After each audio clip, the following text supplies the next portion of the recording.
We're all wearing armor, every single one of us. You might not be able to see the armor that I'm talking about, but trust me, it's there.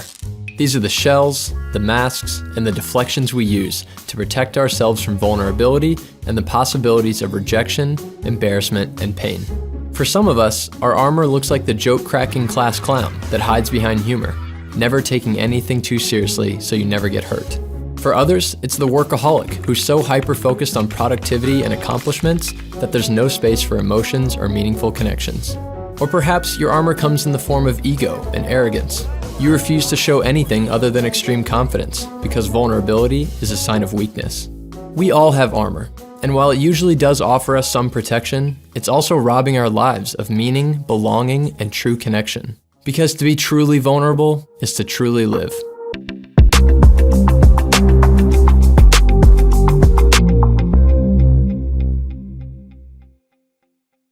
There is no courage without vulnerability.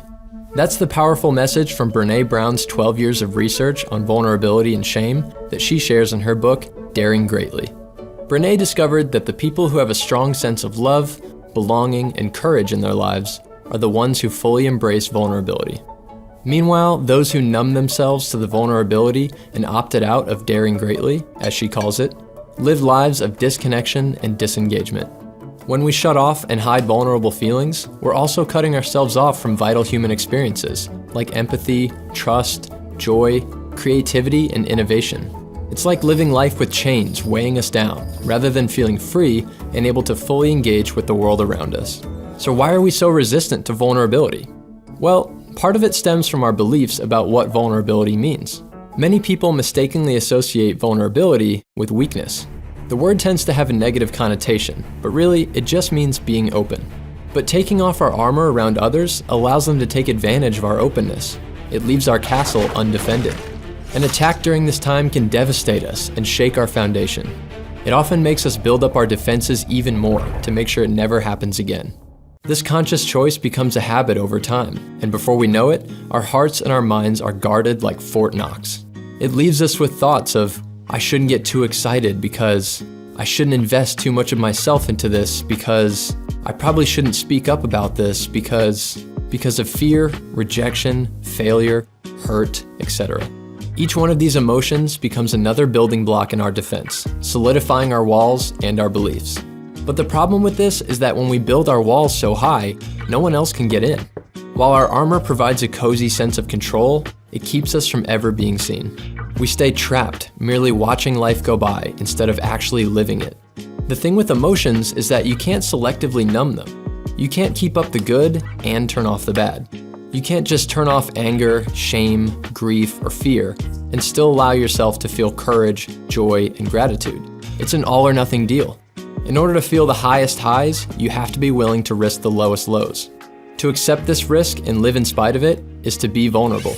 It means being authentic with your emotions, your stories, your experiences, your struggles, and your imperfections, even and especially when it's ugly and messy. It's having the courage to be imperfect in a world that blasts us with perfectionism on TV and social media at every turn. The cool thing is that vulnerability breeds vulnerability. When we open up and dare to take emotional risks, it inspires others to do the same. And as connections deepen, our sense of worthiness grows too. We're able to let go of being who we think we should be in favor of being who we are. Are you ready to start being who you're truly meant to be?